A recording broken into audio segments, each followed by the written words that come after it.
So for this video, I'm going to be talking about some of the specifics of with the weight shifting and the loading patterns. So just to be a little more precise and clear on kind of what to do if you're noticing a certain pattern, or how to notice a pattern, and to how to address it. So I'm going to use a combination of some of the elements in some of the other videos. So one of those is just a weighted ball or some kind of weight, just a few pounds maybe.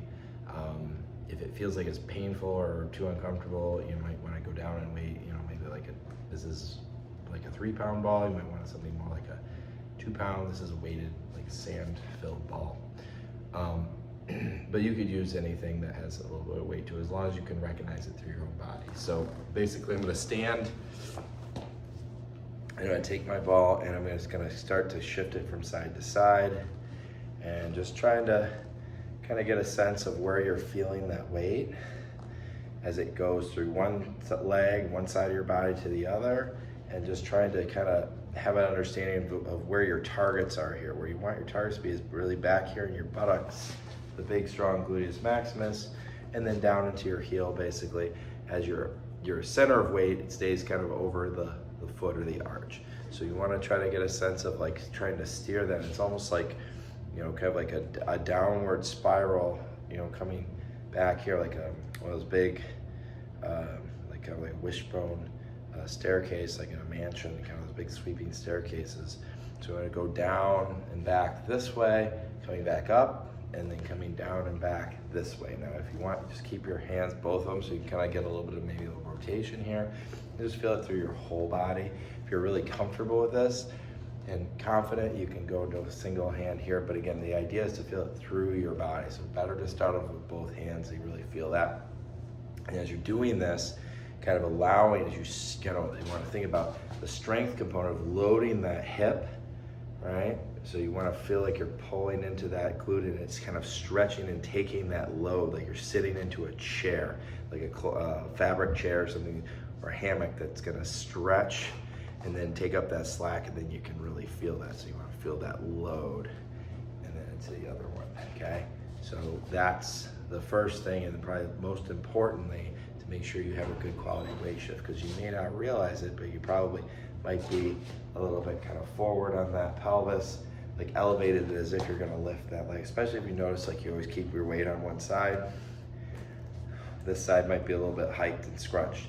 So that brings us to the next part of this, which is the actual shift. So if I go over to my right, I want to feel like this is going to skew over that way. So I'm actually trying to direct my weight through the middle here, and that's where we would get this kind of essentially a side bend, but notice this is not my loaded side.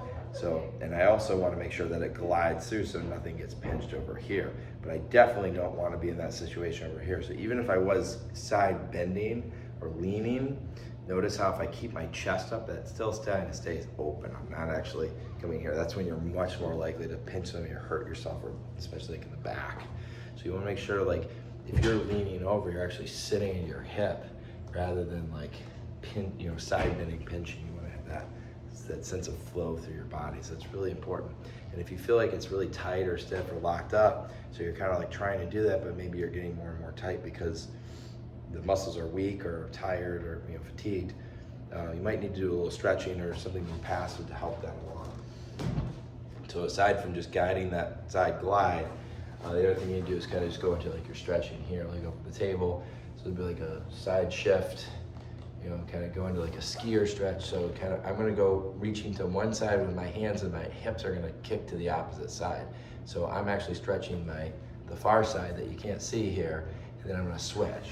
I'm gonna bring my hands across and kick my hip opposite to my hands and sit back in that hip. Really wanna kind of sit back and down and get that stretch in the glute, but also into that low back and QL area. So we have this tension balance of the abdominal muscles when we anchor here against that to open that up. So we have balance between side and side, front and back, abdominals and the glutes. They tension against each other to actually help. And then we also have the abdominals tensioning back here against the scaps, which open up here. So that zigzag tension against each other. And you can use that to help with your positioning, and also when you do shift weight, or when you're moving and transitioning, that it's nice and smooth and balanced that way as well.